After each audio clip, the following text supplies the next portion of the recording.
buenos días para todas y todos ustedes, honorables miembros del Presidium. Es un honor estar aquí con ustedes compartiendo estos 50 años, estos primeros 50 años, porque cuando hablamos de los años siempre debemos decir los primeros, aunque cumplamos 80, pues son los primeros 80, ¿no? Entonces esos son los primeros 50 de esta universidad. Y quisiera decirles que, de acuerdo a las palabras del señor rector, en cuanto a los tiempos, particularmente el proyecto de esta universidad inicia antes del boom de educación que hay en nuestro país a nivel de educación media y particularmente de educación superior. Y eso habla mucho de esta universidad, de la trayectoria, porque no es un motivo el que haya mucha clientela para abrir una universidad. O sea, eso no quedaría muy congruente, porque cuando hay oportunidades pues hay que aprovecharlas. En este caso no es el motivo. Hablar del 67, estamos hablando de prácticamente finales de la década de los 60, y es a mediados de la década de los 70 cuando este boom se hace muy necesario. De hecho, la mitad de las universidades públicas de este país se abren precisamente en la década de los 70. Esto hace que esta cantidad de jóvenes que había en el país para estudiar tuviera algún espacio. Aún así, coincido, no hay oportunidad para todos, particularmente en la educación superior. Hoy sabemos que solamente 3 de cada 10 jóvenes que tienen las posibilidades de estudiar una carrera superior tienen la oportunidad de entrar a una universidad pública o privada. Entonces, esta dinámica de compartir con ustedes estos 10 lustros de tiempo, pues suena mucho, sobre todo para los jóvenes, ¿no? Hablar de 50 años para los jóvenes cuando tienes 20 o apenas si vas a cumplir 20, es qué flojera, ¿cuándo voy a llegar a esa edad, no? Pues les quiero decir que ahora los años pasan más rápido que antes. Sí, seguro, estoy completamente seguro que ahora pasan más rápido que antes. Sí. Y esto hace que ustedes, a lo mejor, cuando se den cuenta, pues ya van a tener 50 años. Y les tengo una mala noticia. Pronto van a entrar en una etapa de vida en la que su cuerpo les va a empezar a pedir facturas. ¿Sí?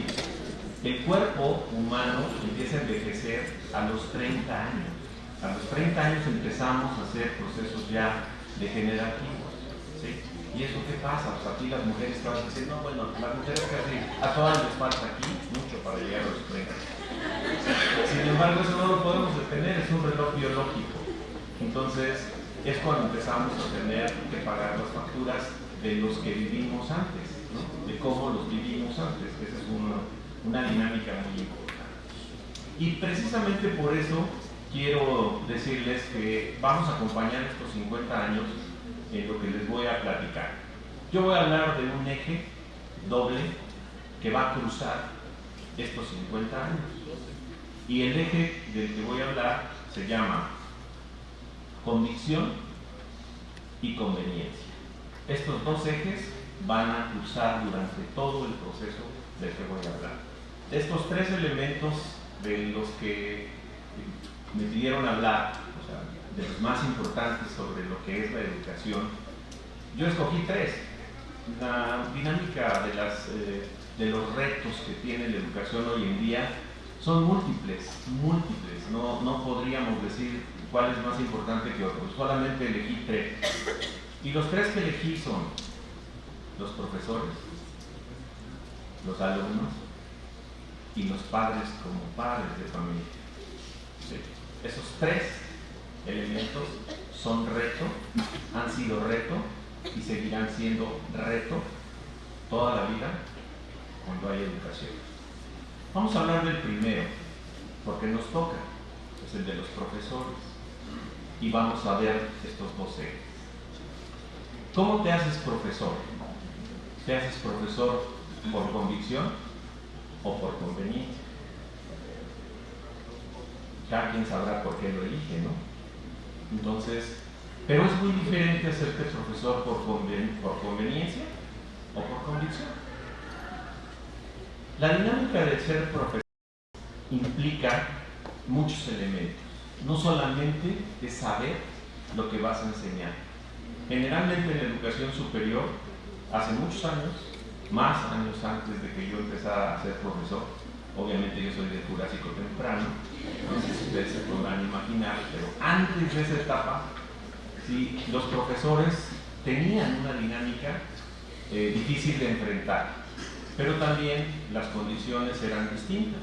Entonces, ¿qué requería un profesor? ¿Sí? Saber de la materia que iba a enseñar. Hoy, saber de la materia que vas a enseñar es lo mínimo que debes saber, de muchos saberes, lo mínimo. ¿Sí? Ya si sabes mucho de tu materia, pues tienes un pedacito de ser profesor, solamente un pedacito. ¿Por qué? Lo que te enfrentas en el salón de clases son muchas personalidades, ¿sí? Y si tú piensas que entras a un grupo de 30, 20 o 40 estudiantes y tú eres el centro de atención de ese lugar, pues por principio estás perdido, ¿sí? Porque el centro de atención no es uno, son los 30 o los 40 más uno, ¿sí? Y eso pues es algo que debemos de entender los que nos dedicamos a la educación, ¿sí? Que el hecho de que yo esté atrás del escritorio, o como se usa, o como en este lugar en donde no es lo mismo que yo esté arriba a que esté a su nivel, sería muy diferente, ¿sí? Entonces ustedes todos tienen que estar así y yo tengo que estar así.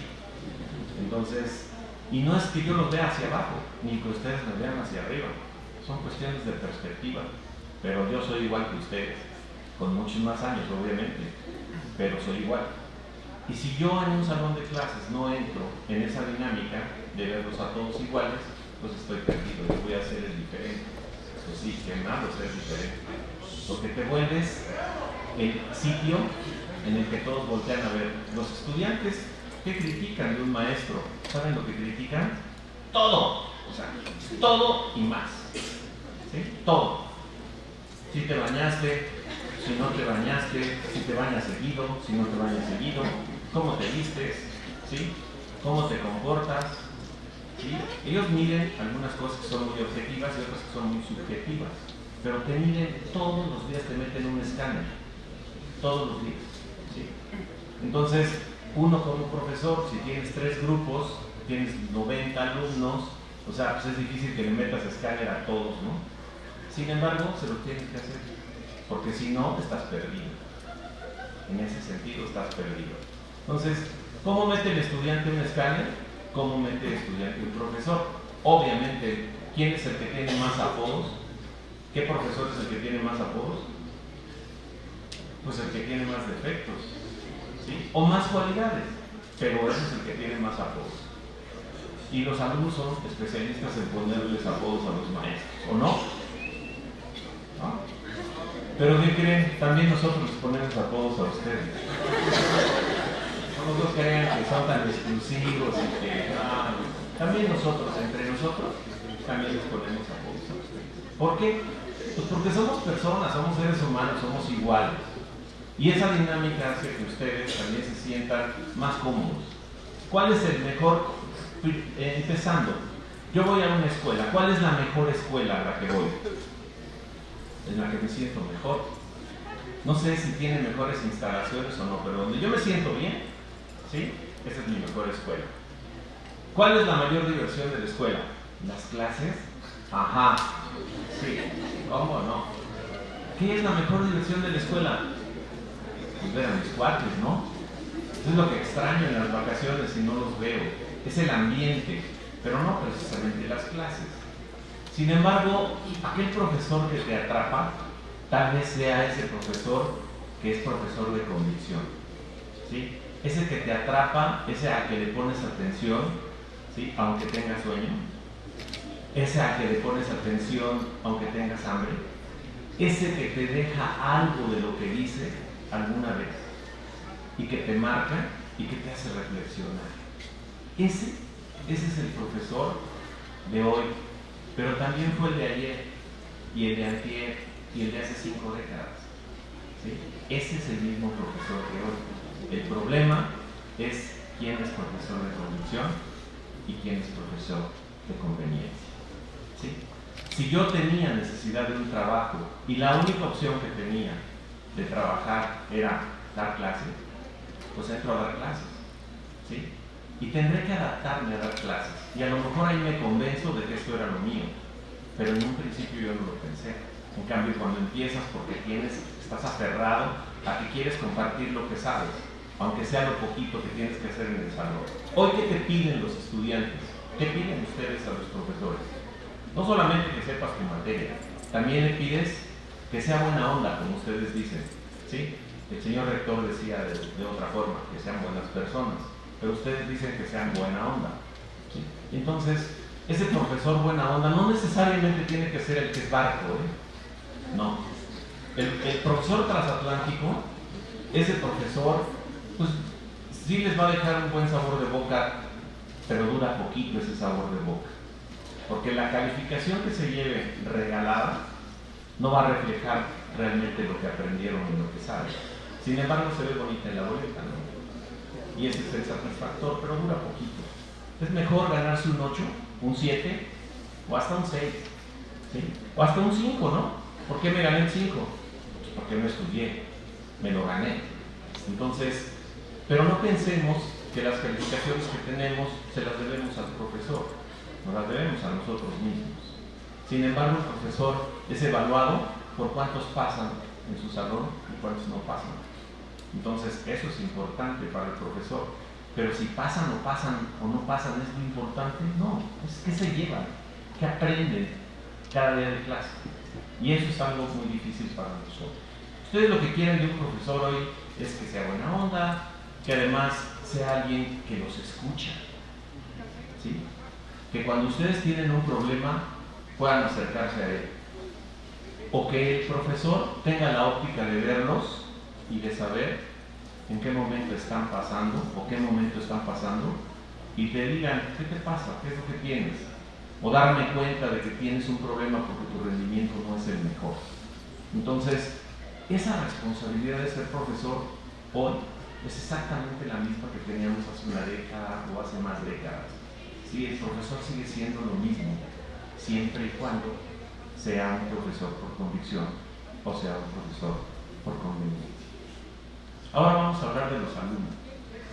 ¿Sí? También les va a tocar. ¿Por conveniencia o por convicción? ¿Por qué están aquí? Pues porque me mandaron, ¿no? Porque en mi casa me dijeron, tienes que estudiar y si no estudias, se te acaba la beca familiar. ¿Sí? ¿Y cuál es la mejor beca que tenemos en el mundo? Pues la beca familiar. Fíjense qué tiene. Me pagan la escuela, me dan de comer, me dan donde vivir, me visten, me pasean, me alimentan mi beta antropológica. ¿Saben cuál es su beta antropológica? La de expertos en antros. ¿Sí? Además, hasta me dan amor. Bueno, hasta los quieren. Quién sabe si sientan amor de sus padres, pero hasta los quieren, porque ahí los tienen. Esa beca familiar es tan atractiva hoy en día, tan atractiva, que hay muchas personas que quieren vivir atrapados en la beca familiar toda la vida y hacen maestría, doctorado, postdoctorado y se siguen quedando en la casa, ¿no? O sea, decir, ¿no? Pero quiero mi independencia, eso sí, ¿eh? O sea, yo ya, fíjate, ya estoy en el posgrado. Ya no soy un chamaco de prepa ni de superior, no, ya estoy en el posgrado, entonces yo tengo mis necesidades y mis tiempos, entonces quieren hacer su depa dentro de la casa, ¿no? Entonces, sí, pero los servicios tú te encargas, ¿no? O sea, es mi depa, es mi espacio, ¿sí? Aquellos que piensen algún día, porque lo van a pensar pronto, en independizarse, pues nada más hagan una cuenta sencilla. ¿Cuánto cuesta la renta de un departamentito chiquito? ¿Sí? Unos 4,000, 5,000 pesos, depende de la zona, ¿no? Claro, tampoco les estoy hablando de un superdepartamento, ¿sí?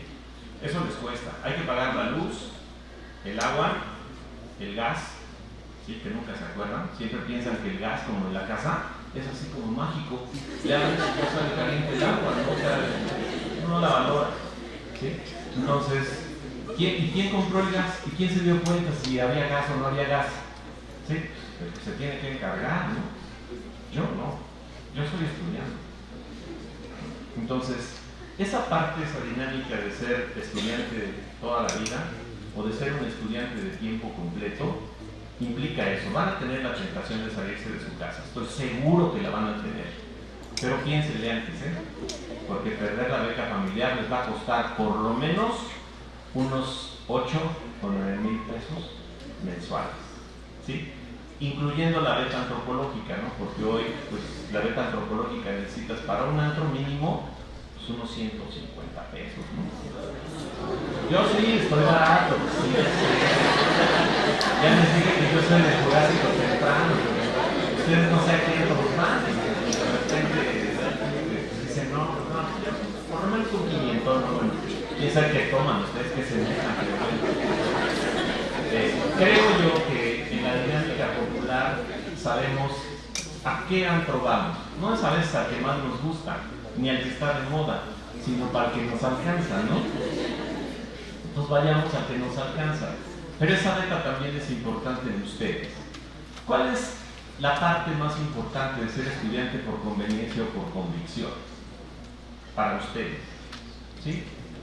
El asumir el ser estudiante o no serlo. ¿Cómo son estudiantes responsables y cómo cumplen solamente? Si vemos la dinámica de un profesor de conveniencia y de convicción, veremos también a un estudiante de conveniencia y de convicción. Aquel estudiante de convicción lo tienes que estar pastoreando para que entregue las tareas y los trabajos, ¿sí? No, el estudiante de convicción, ese ni le tienes que decir nada, hombre. Ese lo hace y hasta te hace de más. Y es a que le tienes un miedo, ¿sí? Porque sabe más que tú, ¿sí?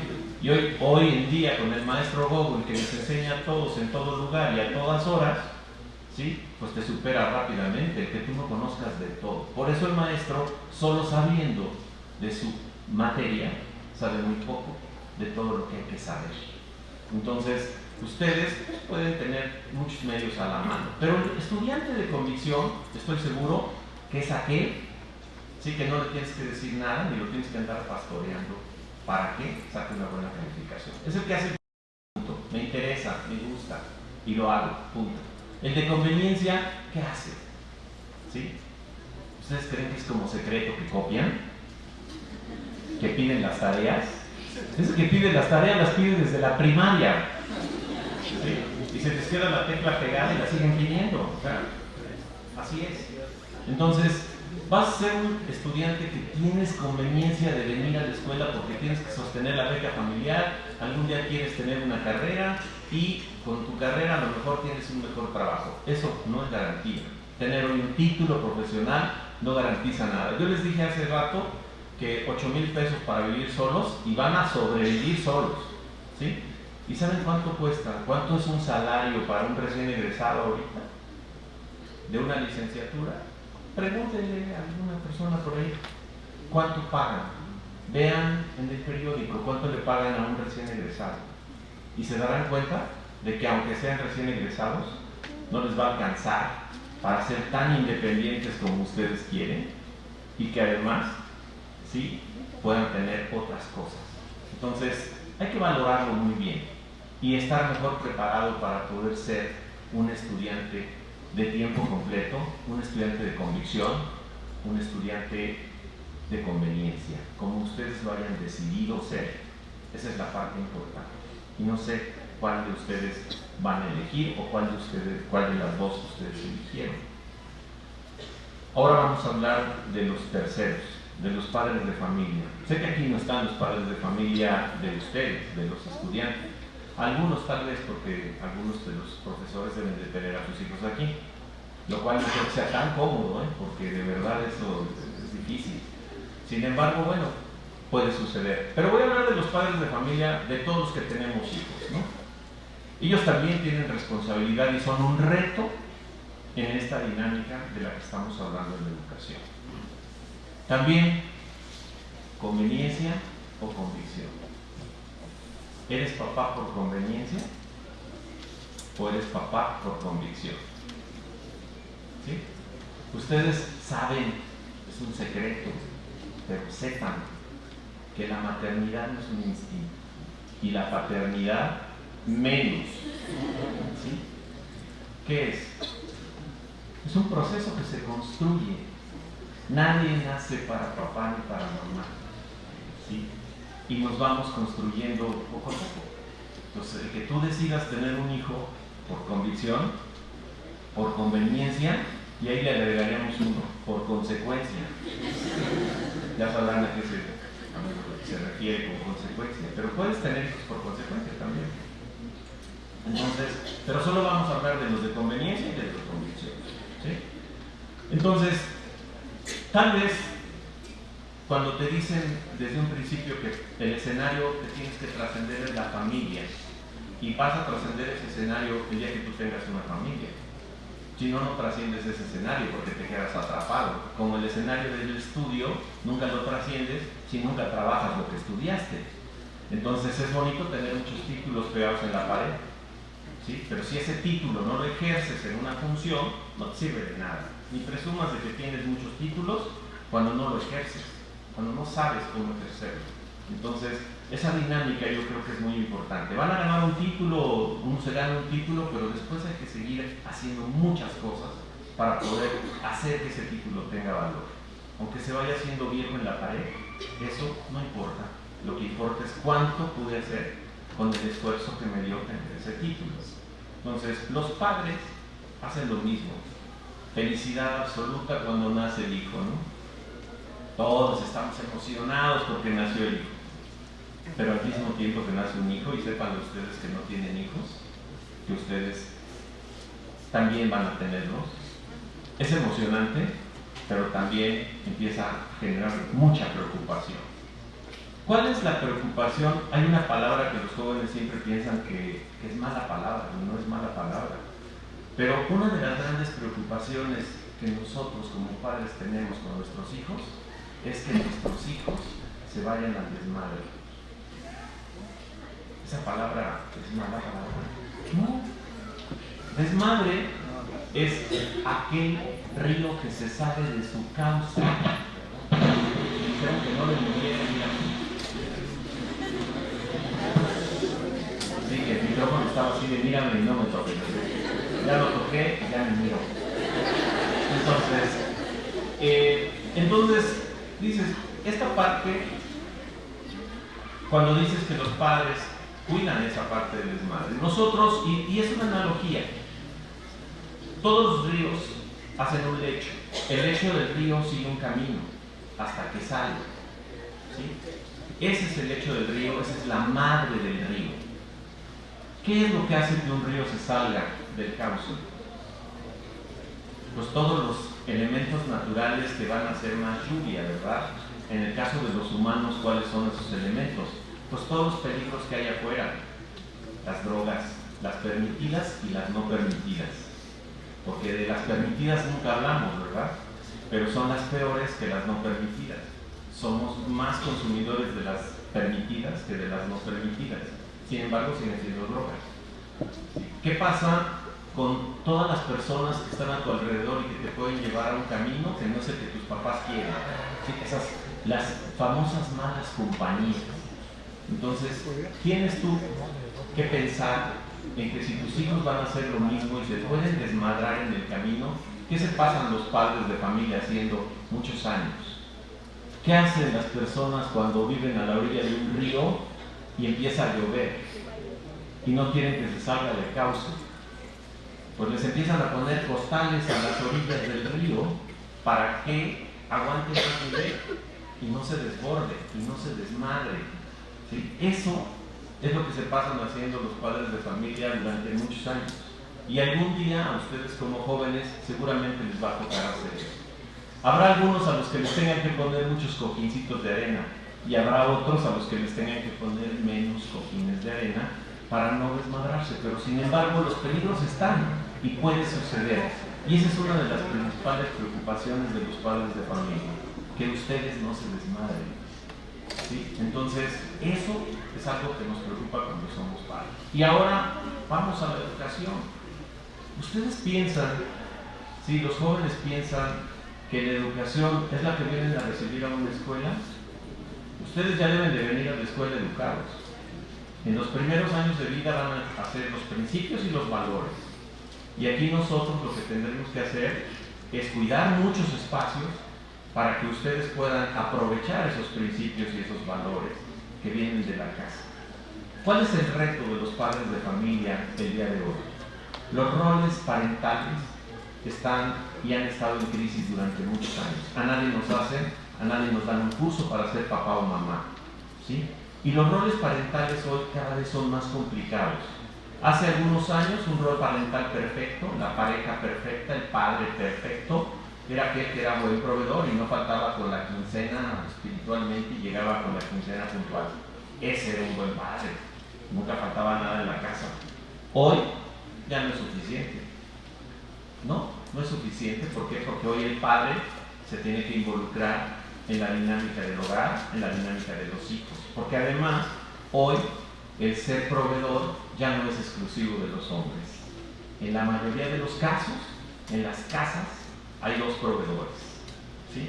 Y entonces esas dos proveedurías hacen que el tiempo dedicado a los hijos sea menor. Por lo tanto, los hijos ya no van a tener esa atención que tal vez en algún tiempo se le podía dar a los hijos, porque no se tenía que trabajar en pareja. Hoy se tiene que trabajar en pareja. ¿Por qué los jóvenes de hoy no se quieren casar? ¿Por qué los jóvenes de hoy le rehuyen al matrimonio y le rehuyen a tener hijos? Porque hoy está de moda tener hijos de otras especies, ¿sí? Porque hoy una forma de trascender, ¿sí?, el escenario de la familia es vivir solo. Cuando ya tengo posibilidades voy a vivir solo. Y como pues tampoco encuentro una pareja adecuada, ¿sí?, pues esa pareja adecuada pues no puedo tener hijos, entonces pues sí, decido que hay opciones de hijos de otras especies, ¿no? Plantitas y animalitos. Entonces, eso puede ser una de las alternativas de los retos que estamos viviendo actualmente. Sin embargo, ¿qué es lo que realmente nosotros queremos? ¿Sí? Darle a los hijos la posibilidad de trascender el escenario a través de estudiar.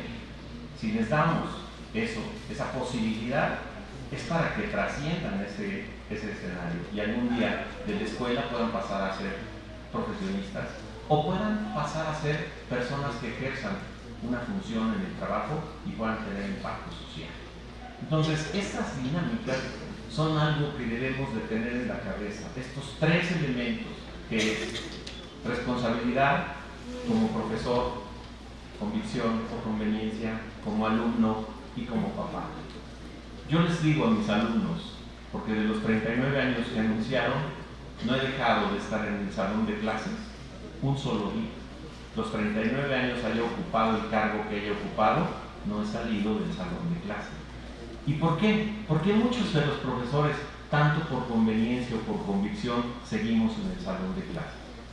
Los chavos no saben, pero nos chupamos su energía. Somos vampiros. Yo tengo 63 años y todavía me gusta levantarme a las 6 de la mañana y acostarme tarde, ¿sí? Y a veces comer cuando tengo chance. Medio masoquista, pero bueno, así es. Entonces, no importa la edad que tengas, si la convicción la tienes puesta, es algo que debemos de tomar en consideración. Ya seas profesor, ya seas alumno, ya seas padre de familia.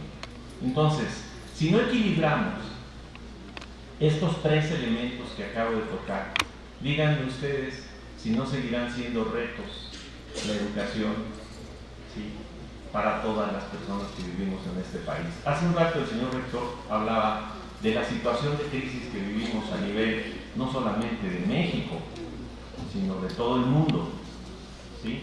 Y eso porque no conocemos otros mundos, porque seguro están en crisis también, ¿sí?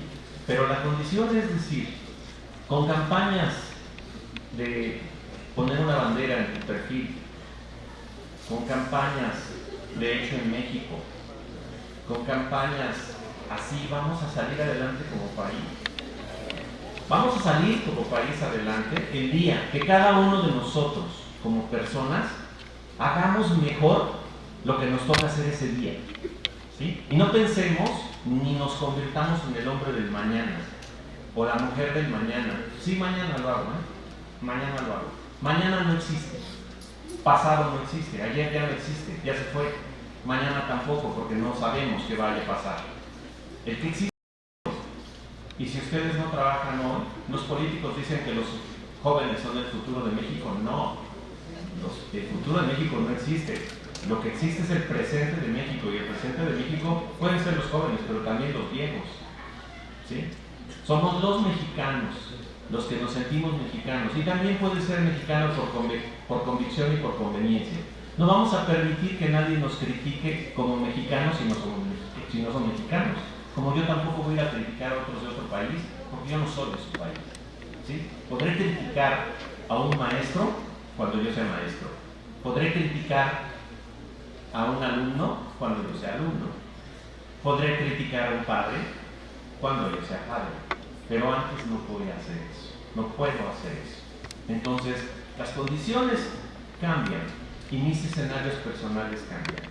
Y quiero cerrar diciéndoles a ustedes, a todos ustedes, que estos tres elementos tienen 5 sentimientos, 5 emociones básicas que debemos de tomar en mucha consideración, y que si no las tenemos claras en nuestra vida, probablemente no vamos a ser lo felices que queremos ser. Estos cinco emociones básicas son miedo, alegría, tristeza, enojo y amor, ¿sí? Y si ustedes no equilibran, y para que se acuerden, ya que hicieron así, hay una mnemotecnia muy fácil para acordarse y no olvidarse. Cuando se sientan en crisis, digan: ¿cómo está mi matea el día de hoy? Mi matea, sí, mi, M, miedo, A, alegría, T, tristeza, E, enojo, A, amor. ¿Sí? Entonces, ¿cómo está mi matea el día de hoy? ¿Sí? ¿Qué miedo tengo hoy? Díganme qué ser humano no siente miedo. Y todos sabemos que esos miedos los escondemos. Díganme quién no ha tenido alegría, ¿no? Somos expertos en la alegría, es de todos lados, pero alegría desbordada, ¿a dónde nos lleva? Al desmadre. Ojo. Sí, tal vez la tristeza es algo de lo que nos pega mucho, y a veces nos pone triste, no sabemos ni qué, pero amanecemos tristes. Entonces hay que equilibrar mi matea ese día, ¿sí?